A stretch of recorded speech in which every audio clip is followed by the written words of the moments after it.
Pucks with Haggs is powered by Prize Picks, the exclusive daily fantasy partner of the CLNS Media Network. Welcome to the Pucks with Haggs podcast. I believe it's the 111th episode, very symmetrical episode of the Pucks with Haggs podcast. I'm your host, Joe Haggerty. You can find my work at joehaggerty.substack.com.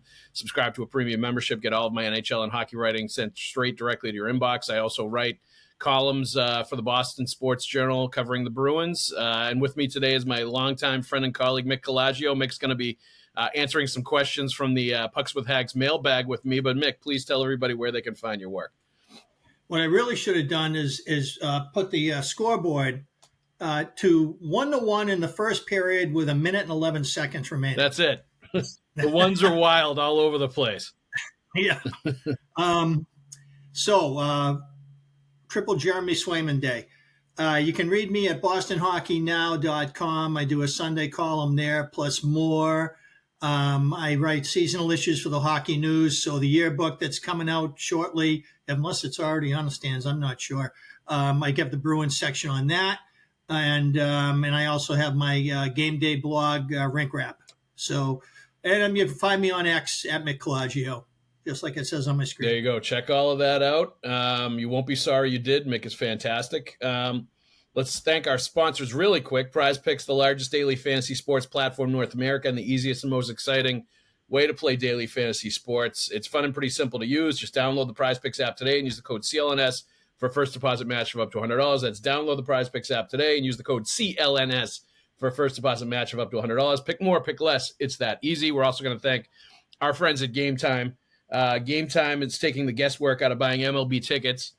Download the Gametime app, create an account, use the code CLNS for $20 off your first purchase. Terms do apply, but again, create the account and redeem the code CLNS for $20 off. Download Gametime today. Last minute tickets, lowest price guaranteed.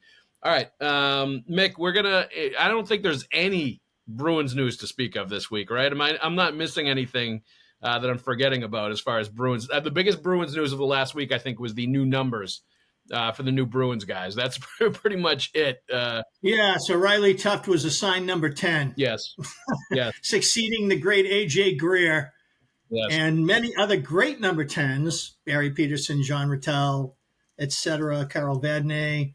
And we can name many more in recent years in the new arena era. But the subtext to all of that is the Bruins just went through their centennial season, are approaching their centennial game, and still not a peep about the retirement of the great, great Bill Cowley's number 10. Two Hart trophies, a point-per-game career over a decade in the NHL, almost entirely with the Bruins, a falling out at the end of his career with Art Ross and bad blood, and it never, ever got fixed. The guy's in the Hall of Fame. The saying about Bill Cowley is that he made more wings than Boeing. And it just boggles my mind that this hasn't been done. And every conversation that comes up, there's a lot of Dog Day stuff about what number should go up next. And people argue about different people in more recent eras. And I'm like, hey, after you get Bill Cowley's number 10 up there, come back and ask me my opinion. Then we'll start having a conversation. But to me, he's the non-starter for all of this. I like that. That's a Bruins deep cut. Mick should write a column about being angry that Bill Cowley has not gotten his just due. I agree. Like, you look at all the numbers, you look at what he accomplished. He's in the Hall of Fame. They definitely should retire that number. I'm sure it's not about bad blood at this point, right? Like, everybody's long gone that would have had bad blood with Bill Cowley. The only thing I can possibly imagine is that Harry Sinden promised Art Ross on his deathbed that he would not have it done during his lifetime. Right. And Harry's still with us. Right. And Harry's my mom's age, and my mom left us a couple of Valentine's days ago. And I haven't had a chance to talk with Harry in recent months, but I hope he's doing well. I think the guy's an incredibly underrated person in hockey history, a great visionary, but he could also hold on to something. So I don't know. Yes. The Irish grudges. You don't get into grudges with Irish people. You're going to end up losing. That's always the way it is. All right. So we're going to answer some questions this week. And I will say, I appreciated the eclectic number 70 choice for Joonas Korpisalo, which was Boquist's number last year. And do you know the first Bruins player to wear number 70, Mick? Wow. Ooh, I think you're going to get me on that one. I don't think my brain's capable of coming up with that one right now. It's the immortal Matt Delguidice. Do you remember him? Oh, really? Yes. Matt Del Judas wore that? Del Judas, excuse me. Yes. I didn't realize that. That was his number? Yep. Wow. I would have guessed 35. Tim Thomas also wore that during 2003 wherever he made his appearances in 2003. He was wearing number 7. Right. He had a cup of coffee before the lockout. Yep. Yeah. Yep. So very eclectic choice by Corpusalo there, picking number 70. Or he had it picked for him. Who knows? All right. We're going to read some of these I answered last week, but I want to get your take on them too, Mick. First one is from Frederick _MVP on Twitter, X, whatever you want to call it. And he had a series. He had a pop culture question, an NHL question, a Bruins question. Oh, my. The pop culture question was, what recent sports-related documentary or series caught your attention and why it's worth a watch? I will say that I picked, and this isn't recent, this is the last couple of years, I really liked the Winning Time series on HBO about the building of the Lakers dynasty. It's kind of a dramatization sort of series. It's not really like a documentary. So like they pissed off Jerry West, pissed off Kareem Abdul-Jabbar. They were kind of, making them really sort of outlandish characters, really accentuating like some of their personality quirks beyond what they probably were. But really entertaining. I grew up in the 80s during the height of Celtics Lakers. So it's like, it was right in my wheelhouse watching them build with it. Basically, the series starts in like the late 70s when they draft Magic Johnson and they start building.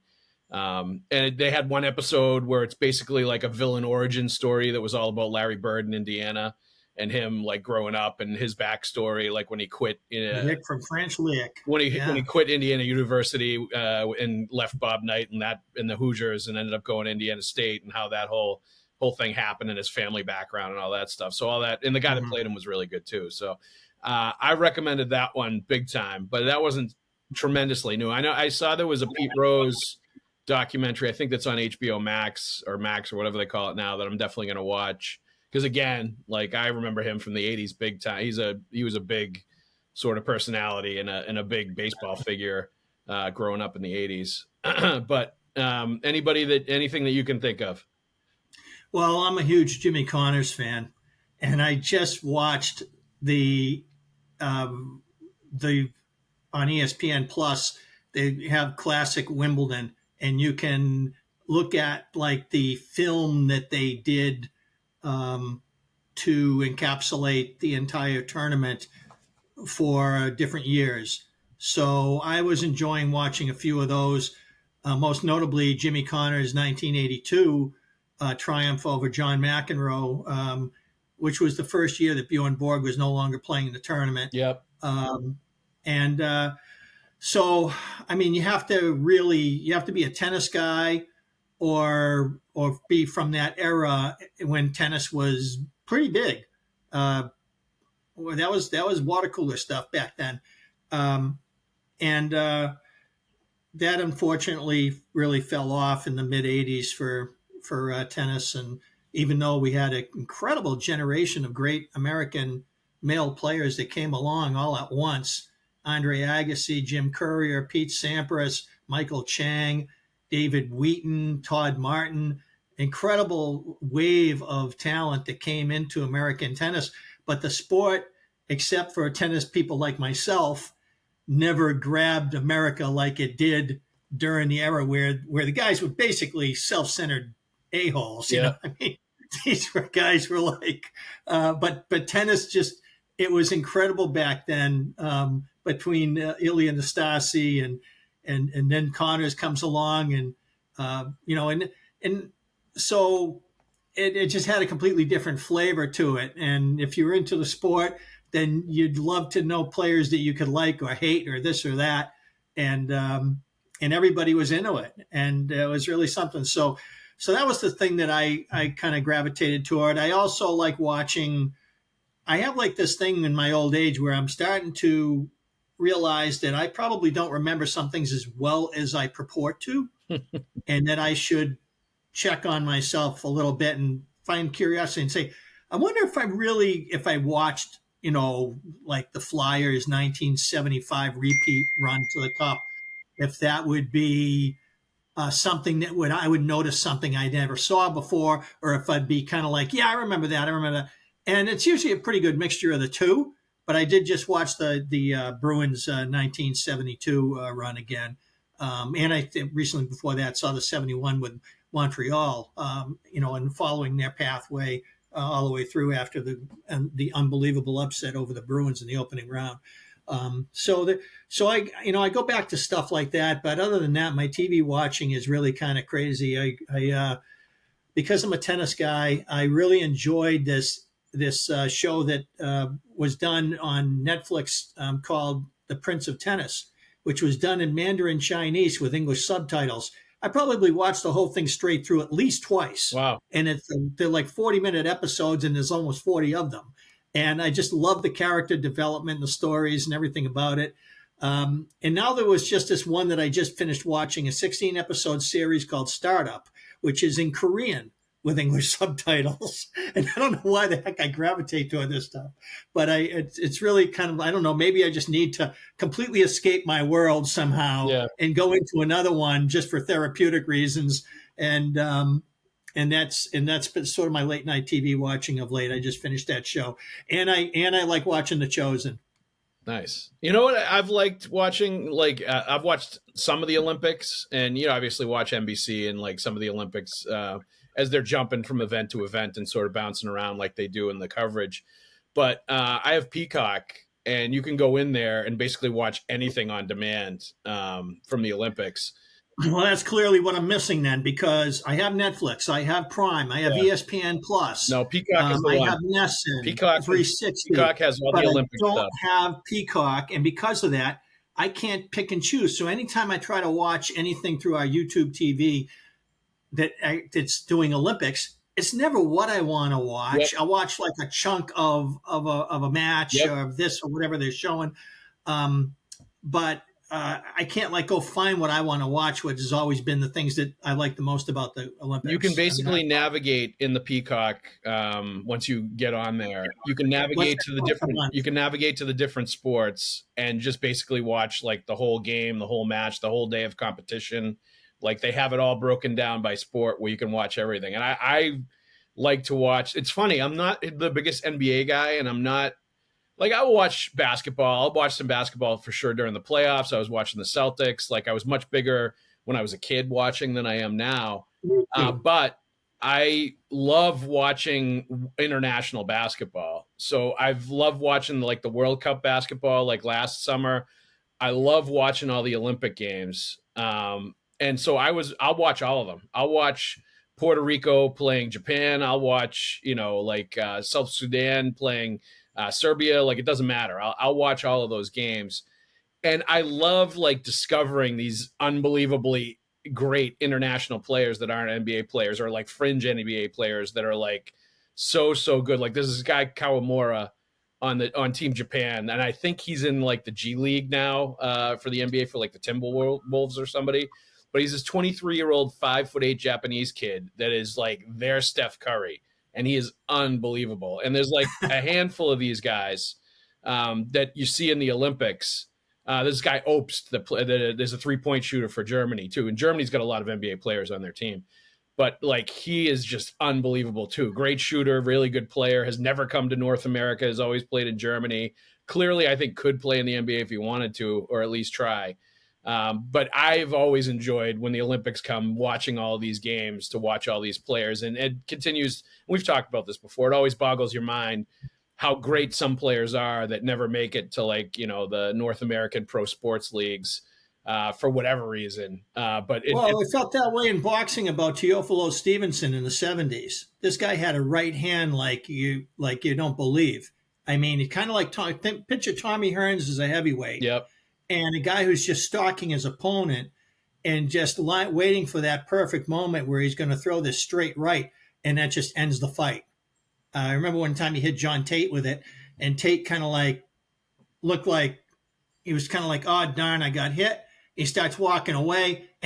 And then he realizes I'm out on my feet. Yep. And he like walks all the way from the middle of the ring along the ropes to the corner and then collapses. I mean, that's how powerful it is. And I always wondered, how would Stevenson do against Joe Frazier? How would he do against Jerry Quarry? How would he do against Foreman?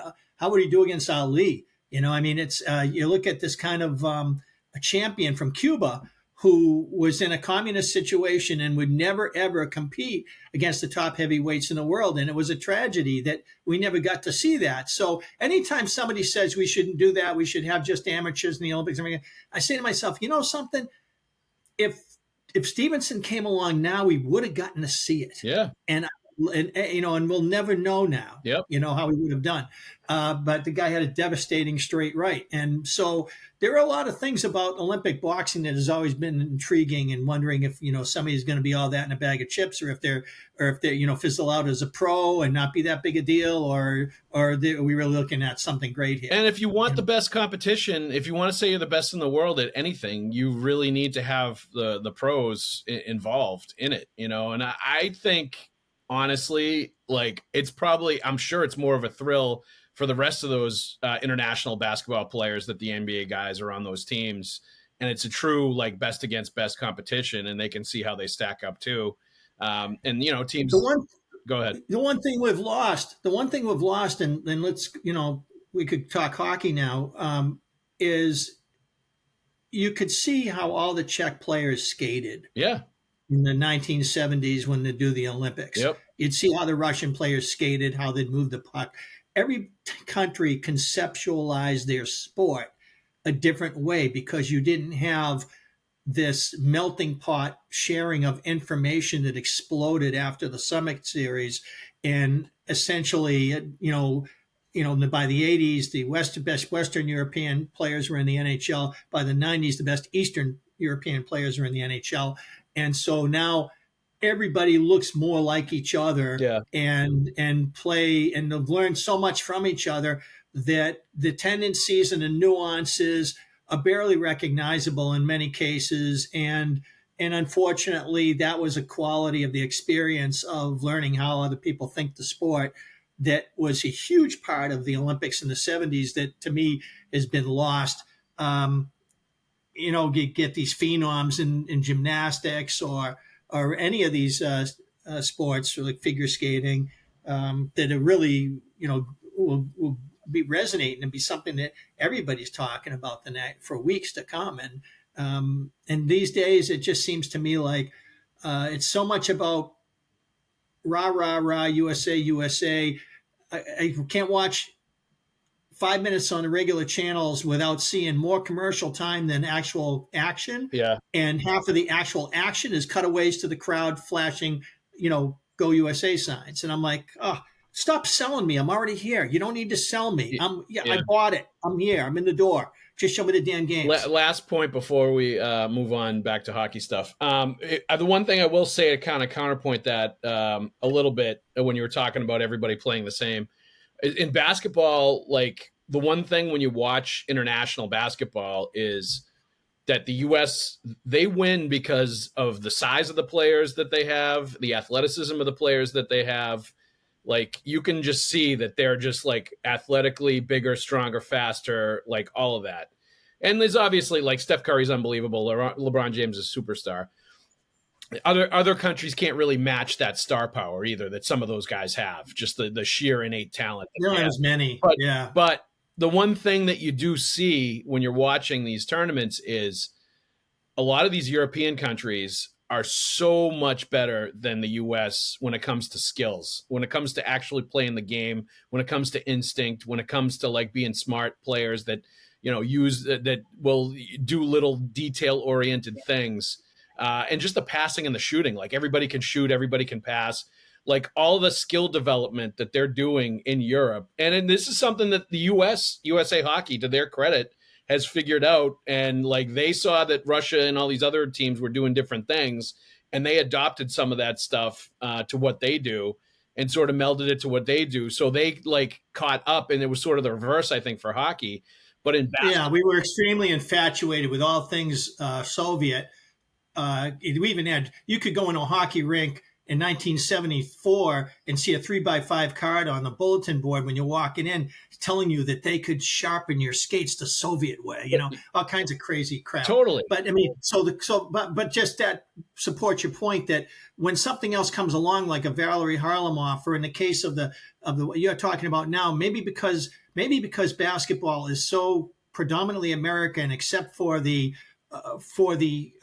superstar that comes in, the way a Japanese superstar can come into Major League Baseball. Maybe because we get some of these Eastern European phenoms that come into the NBA, and it's becoming more of a world game, but it's not. It's still very much an American game, and therefore, when we do get to see it on the international stage, you're seeing more of what I was celebrating from hockey, the way it was in the 70s, with contrasting styles and conception of how you play the sport, how you think. Well, and the problem, though, is I think what you're also finding is that it's because USA basketball has turned into AAU tournaments, playing tons of games and not enough practice. And like a lot of the things that they're talking about, they're problematic, that like with youth hockey as well. I think that is a real problem with basketball, where they're not developing the right instincts to play the game because they're not practicing enough, and they're not, you know, having an environment where they're really being drilled down on the skills and playing the game correctly and developing good instincts instead of just playing games all the time and not getting enough practice time. And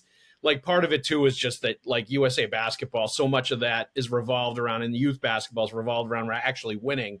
So it turns into like, you know, ISO, give a guy the ball and everybody stand away from him and let him do his thing.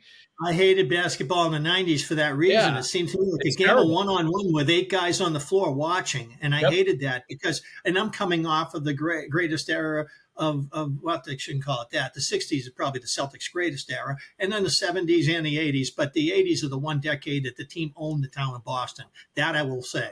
That the Big Three era of the Celtics, and they played beautiful ball, especially as close to the basket. They were incredible that way, the way they would finish plays. And nowadays, because the three-point shot is so predominant in the NBA, because that's what their analysts are telling them, even when they push the ball, they seem to be doing it just to back up the defense far enough to kick it back out so that a three can go uncontested.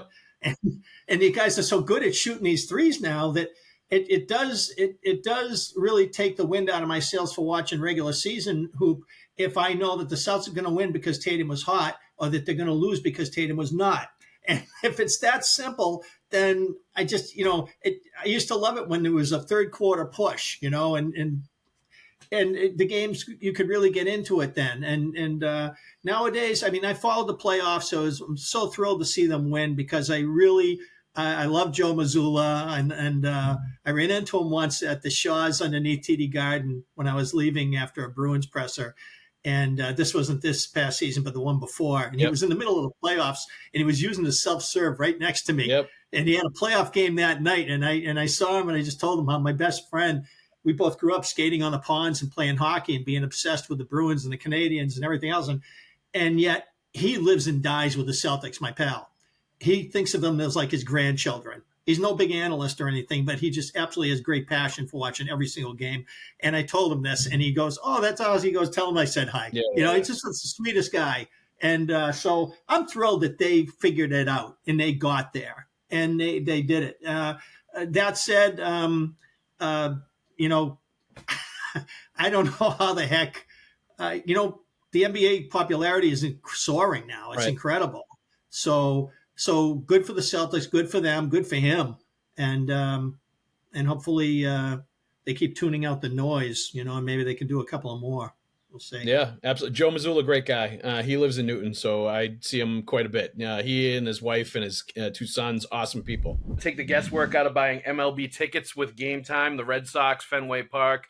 Jarren Duran putting on a show at the MLB All-Star Game, so you may want to dig into your pocket and actually like spend some money on some Red Sox tickets based on Jarren Duran and the season he's having. This is one of those seasons where I think you're going to want to watch because he's in the middle of putting something together pretty special. You're going to say you were in the stands and you saw Jarren Duran like do something crazy when you were actually watching one of the games at Fenway. So go to Gametime.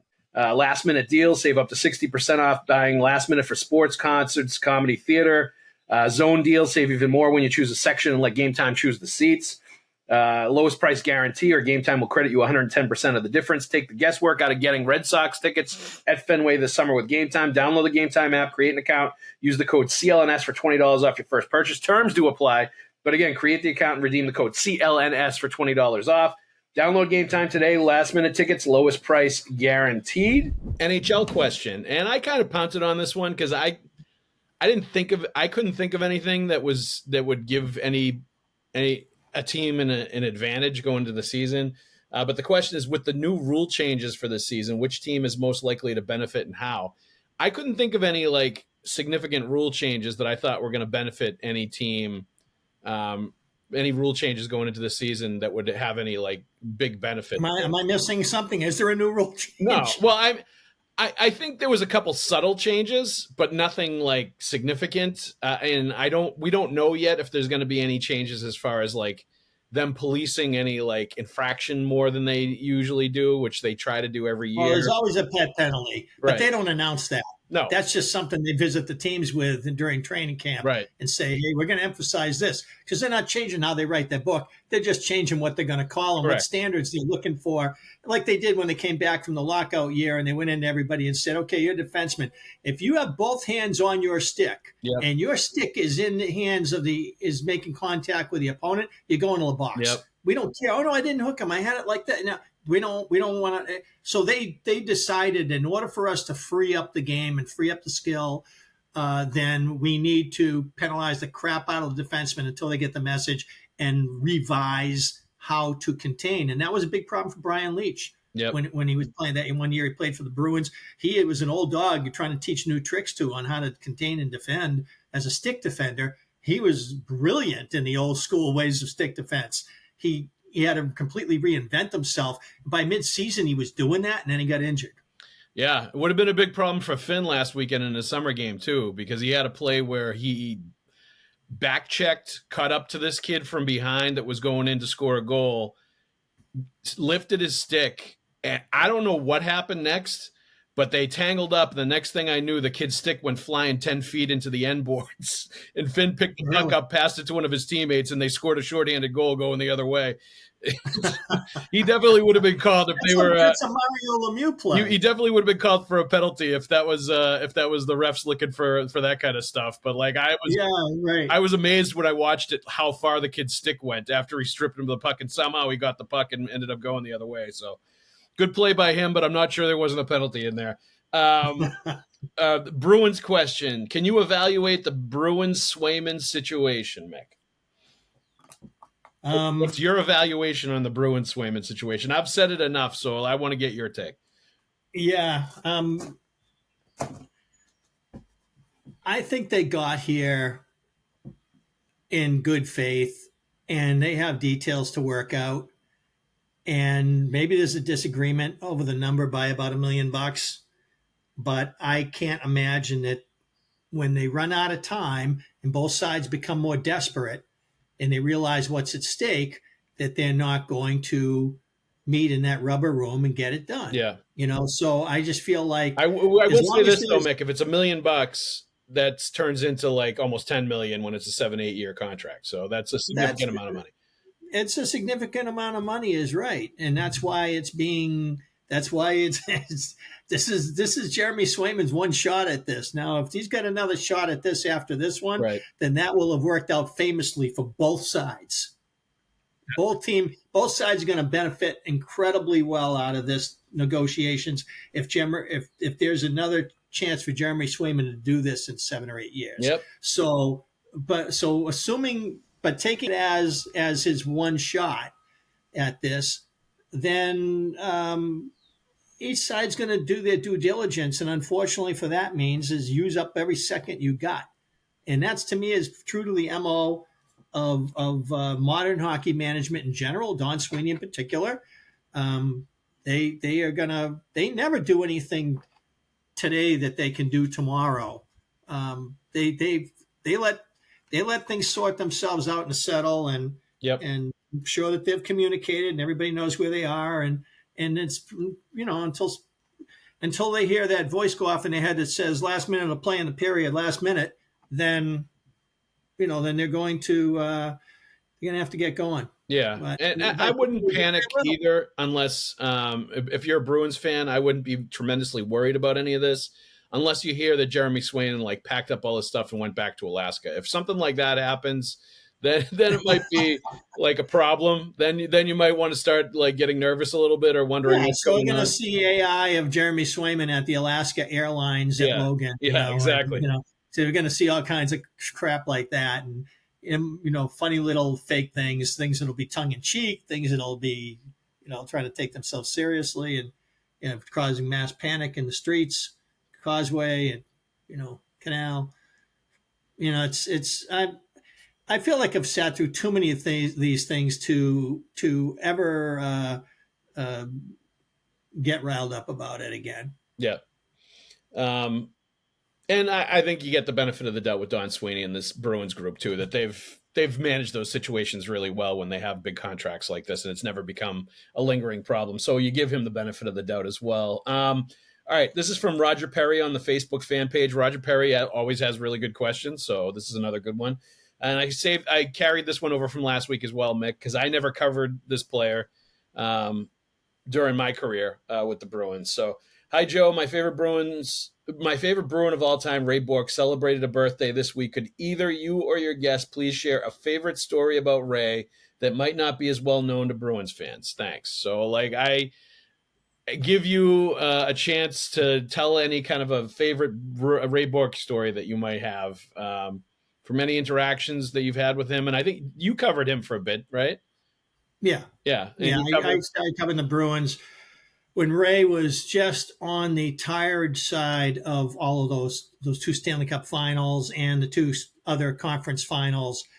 So I covered my first year covering the Bruins was the last of those conference finals when he was still in his prime, and then right up through the end of that decade, transition to the new rink, and and then finally his trade request. So yeah, I mean, for me, I was at a game as a fan during the 80-81 season, which was Ray Bourque's sophomore season. And they were playing the Buffalo Sabres.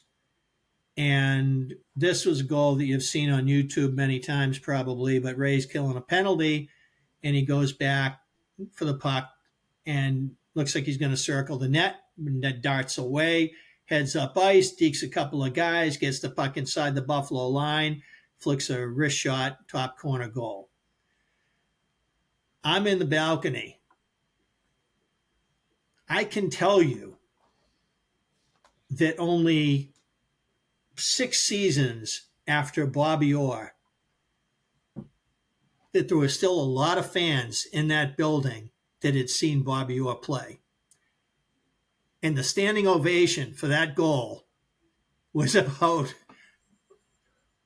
thank you for making us remember what it was like to see Bobby Orr play. Yeah. Because he did something that was very Orr-like. And Ray had his own style. He used about, a whole roll of friction tape on his stick, heel to toe. He played with great energy, and he, especially in his early years, he was like shot out of a cannon every time he got the puck. He played at such up-tempo scale, a way of advancing the puck. Yep. It wasn't contemplative at all. He was go, go, go. And he tried to play the whole game with ferocity. I loved watching him play in those late 80s years when he'd go in the corner and you'd see 3 Hartford Whalers go flying and he'd come out with the puck. I mean, this guy could do it all. I mean, I used to think back then, is it possible that there's a guy who is this good and nobody realizes it? But wherever the puck was, no matter which team had it, I couldn't imagine in that era there being a better player. And I know that Gretzky was widely considered the greatest of all time, that Mario Lemieux had allegiance befitting a guy who was like a gigantic Jean Beliveau. And Ray Bourque didn't even get his first Norris Trophy until the 86-87 season, which was pretty deep in his. That's his 8th NHL season, and he hadn't won one yet. That was absurd. By the 84-85 season, he had become that three-zone monster, and that carried forward. You know, he got one more in 93-94 because he put up good point totals, but really, that sweet spot of his career from like 87 to 91, where he was playing half the game every night and the Bruins were going deep in the playoffs, and he was pretty much carrying that team on his back. That's as good a hockey player as I have seen since Bobby Orr. Yeah. And if you took, and I used to think that if you took 5 players, give me one name, give you one name, and I get 5 of those in front of the goalie of their choice, I think Ray Bourque beats everybody not named Bobby Orr. And I'd only believe that, I wouldn't believe that if I hadn't seen Bobby Orr play myself. Yep. But Ray Bourque was a tremendous, tremendous hockey player in all facets. And, you know, it's an old story by now, but it's really kind of sad that he never got to win one with the Bruins, because he was as heart and soul as they come. And they got close a couple of times. Unfortunately, they weren't. They ran into a dynasty. You know, that team that was just one of anybody's short list of one hand count them all-time great hockey teams, and that's who they run into when they play and in the final or the semi or whatever. And they were never that good, but he was. And I got more joy out of watching him play for more years of my life than probably any other player. That is as good an endorsement as you're going to get. I like that, Mick. That's a good memory of Ray Bourque. It changed how I wanted to play hockey. It changed how I wanted to think when I went back to get the puck as a beer league defenseman. There you go. The way I wanted to pass it, the way I wanted to curl with it, the way I wanted to push it and snap it in the direction of that stick, and in the way I wanted to corral it, the way I wanted to tape my stick. It was a very, very influential player in my life. Very cool. I wish I had been able to cover him. You know, that would have been a lot of fun. I feel very lucky and privileged to have covered Bergie for, you know, just about 20 years. And I'm sure covering Ray, it's similar feeling, you know, having been able to watch him for a while. It's just cool to be around greatness or being near it. It really is. All right, another question here. Still trying to get over trading Ullmark and picking up last year's worst goalie for 4 years and $3 million. When he starts looking like a leaky sieve next year, do you think the fans booing will finally drown out the laughter from Ottawa or just make it worse? From a very salty Tilden_Bill on Twitter, who clearly is not a Korpisalo fan. And I've said this before a couple times, like, Korpisalo comes down to being a, like, mildly expensive backup goalie, a little more than you'd probably want to pay for a backup goalie, certainly more years than you would want to lock up for a backup goalie. But by the same token, I think you want to have somebody that's got a track record and somebody that's a veteran player after you've traded Ullmark and you're going with Swayman as your number one and handing him a ton of money. You're going to want a little bit of an insurance policy just in case there's any kind of adjustment on Swayman's part to, like, bumping up and playing 60 plus games for the first time, or just having the pressure of the contract and the expectations and everything else on his shoulders. If there's any kind of an adjustment period for that kind of thing, you're going to want to have somebody that's a veteran around that you can rely on, that's played almost 300 games in the NHL and been pretty good most of the time. He wasn't last year, obviously, for a bad Ottawa team. But I'd feel better about having somebody like that than I would having somebody like Brandon Bussey, who's very unproven, even if the ceiling might be a little higher for him. And he's certainly cheaper. If Swayman was at the end of this contract he's about to sign instead of the beginning, yeah, then Bussey is probably the way to go. Yeah. But he's not. And so in that regard, Anton Hudobin, I'm not sure how far along he was when Tuukka was the Bruins goalie in the 13 season and they went to the final against Chicago. He'd had a handful of pro years, I want to say. He'd had at least like 3 or 4 years, I think. Yeah. And Tuca had that 09-10 season, so he had been around. He seemed like a seasoned guy as far as very similar to Swayman at that point. Yeah. So Tuca, taking the reins in the 13 season, and he was tremendous. Um, he turned what should have been a coin flip series into a sweep in the conference final, and really, and Hudobin just seemed like the perfect backup. But again, just like the Bruins' fourth line, you knew he was going to age out, that he was going to have a contract situation that the Bruins couldn't compete with. I think that later in Tuca's career, when injuries were creeping in, the Halak thing worked famously. It was a great idea.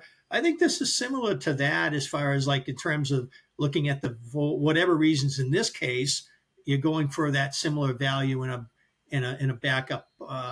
And with the Bruins goalie coaching, that's obviously proven itself over the years, that they can take guys who are in bad situations and take a sad song and make it better. And a last one, and this one is kind of goalie related too. I see Swayman as number one and Korpisalo number two, but what if there's some kind of disaster, like Korpisalo doesn't do it? Is it time for Bussy? What's the plan going forward after 2024-25 for the Bruins in net? Sway and Bussy, and please tell me the blue line gets better in 2024. I think the blue line is definitely going to be better in 2024 with Zadorov coming into the picture, with Lohrei having a year under his belt. Like, I thought the blue line was pretty good last year, but they're primed to be very, very good, I think. They're going to be one of the best in the league now. This year and beyond, and that's going to help the goaltending, obviously. But like, look, if Korpisalo is terrible, which I don't see happening, but if somehow he was terrible, he's going to get sent to Providence. They're going to have to eat that money. Bussy will come up, and I think they will have to make that move at some point if he's really, really bad. I just don't see Korpisalo, especially with a strong Bruins team, especially with goalie Bob, especially with him having been good in instances where he's been playing behind a good team.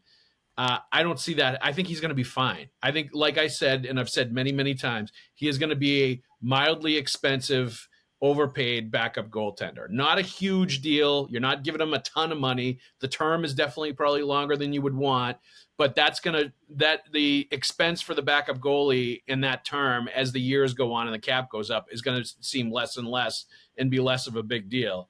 So I think it's going to be Swayman and Korpisalo for the next 4 years, unless they can spin Korpisalo if he has a good year and trade him somewhere and get somebody to take half of the money or something like that.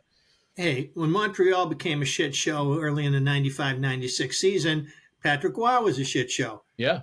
He wants to go to Colorado and becoming Patrick Roy again. Right. Because he was in a good situation and it got repaired. He just compared Korpisalo to Patrick Roy. No. The situation with goaltenders is that they're often at the end of the factory where they have to take all the mistakes and live with them. And if you're in a dysfunctional situation, sometimes that's going to be, you can't judge a player on that when you're going to give him a good situation. That's what they did with Ullmark. Now, granted, Ullmark was performing better in his bad situation than Korpisalo did last year, but right. They have other data on Korpisalo. The year before, he was traded to the Kings at the deadline. His regular season is excellent. Right. It's only 11 games, but it was outstanding. And his playoff was good too. His first playoff, where he played one series, he loses it in 6 to Edmonton. He wins 2 games. Yep. And some of it's ugly, but Sergei Bobrovsky, look at him. So you got a situation against an explosive team, against generational talent like McDavid and Draisaitl and other guys like the Nuge, and tell me that they're not going to have issues. It's going to happen. So to me, they got what they need to know, and they had Essens will really look it over. He probably watched every single one of those games 20 times, and probably figured out, we know what we got here, and and they figure this stuff out to the nth degree. And I don't see any reason not to look at this like another good goalie from Finland who's going to be in a good situation in a limited role, in a competitive limited role. I think it's a well thought out plan. It makes perfect sense to me. It does. And like the bottom line too is that Jeremy Swayman's the number one. Like, he's going to play 60 plus games when he's getting paid $7 million a year or whatever he's going to get paid when they finally get the contract done. He's going to be playing the lion's share of the games. He's going to be excellent behind a defense that I agree with you. I think the Bruins defense is going to be one of the best in the league next year. Based on Zadorov coming in, based on what they have, based on Lowry having a year under his belt and, just getting better and better. And the talent that they have aside from that, Carlo, Zadorov, Lindholm, McAvoy is your top four is outstanding. I think that's an excellent top four. And then, your guys on the bottom pairing, Peak and Lowry, are young players that are just going to keep getting better, I think. And both, I think, have good futures in the league. I really liked what I saw of Andrew Peak in the time that he played. I think he's probably going to end up being a perfect bottom pairing defenseman, a physical, in your face kind of guy. But I saw potential there for him to be a top four as he matures and improves. And if he's on a good team, he's going to be a guy that's going to compete for more minutes for sure. And then you have Weatherspoon behind that as a great number 7 right now. That's an outstanding, play both sides of the ice. Yeah, outstanding. And Mitchell is still there, and he's got NHL experience, and he's your right side. If you decide you need a Shattenkirk type player to come up and help your power play or whatever, then they got options there, and they got depth, and now they got appropriate beef. They got appropriate nasty, and it's in a context that allows Zadorov to play as a more mature version of himself, joining the Bruins at the same career stage that Zdeno Chara did. Yep. And to me, that's huge for Charlie McAvoy. It is, and it's huge for the Bruins. I just think the talent on this team is going to make the goalie look good. And if the goalie's elite, he's going to be even better. He's going to be otherworldly many nights if he's playing behind a talented group like that in front of him. I really think Korpisalo is going to be fine. I think Jeremy Swayman is going to be excellent once his contract gets done, as long as they stay healthy and Swayman can deal. He's never played more than 44 games in a season. That's the only question I have about him. That's the only thing everybody wants. And that's why you want a good backup. Yeah, but exactly. But he's also going to have to play more. He's going to have to play 50 to 60 games, probably 55 somewhere in there. Yeah, there's going to be a burnout number they don't want to touch when they want to get where they really want to go. They don't want him tired. Yeah, but if he's getting paid $7 to $8 million a year, he's going to have to play more. There's no doubt about it. It doesn't have to be 65 games, but it's definitely got to be more than 44, more than 50. And we'll see how he does. But I think they're both going to be fine behind that kind of a team. All right. Thank you for the questions this week, Mick. Thank you very much for joining us. Let's also thank our sponsors real quick. Prize Picks is the largest daily fantasy sports platform in North America and the easiest and most exciting way to play daily fantasy sports. It's fun and really simple. Download the Prize Picks app today and use the code CLNS for a first deposit match of up to $100. That's download the Prize Picks app today and use the code CLNS for a first deposit match of up to $100. Pick more, pick less. It's that easy. We're also going to thank Gametime. Take the guesswork out of buying MLB tickets with Gametime. Download the Gametime app, create an account, use the code CLNS for $20 off your first purchase. Terms do apply, but again, create an account, download the app, and redeem the code CLNS for $20 off. Download Gametime today. Last-minute tickets, lowest price guaranteed. Mick, thank you very much for joining us, my friend. Pleasure. Everybody else out there, thank you for listening. We'll see you at the rink.